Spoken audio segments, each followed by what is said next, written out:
Tonight, the days of rental discounts and pandemic pricing are over as rents across the U.S. soar. After falling for much of 2020, rents are now rising faster than before the pandemic. The national median rent rose to $1,300 in September. That's up 15% from a year ago, according to a report from Apartment List.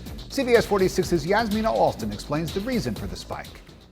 From room to room, apartment to apartment. I've been a squatter. I just been everything, and nobody helped. Shania Whitmore knows the hardships of finding an affordable place to live in Atlanta. She currently lives in this Northwest Atlanta complex, but is facing eviction, just as new homes pop up all around her. And you can't even afford to get one, because I'm on disability. I can't afford to get nothing. And I can afford to live just like I'm living.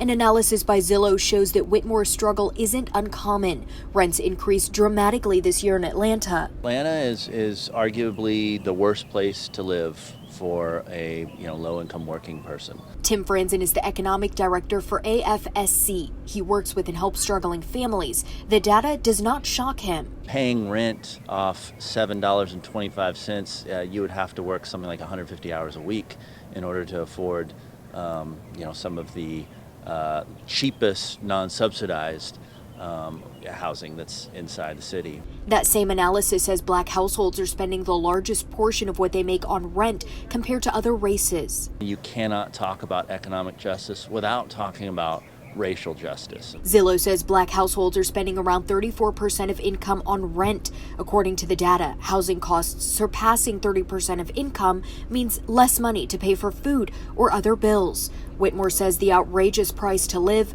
will lead to more eviction. It's going to be massive people in the street. Zillow also says those with lower incomes, renters, and people of color have been disproportionately affected by the pandemic.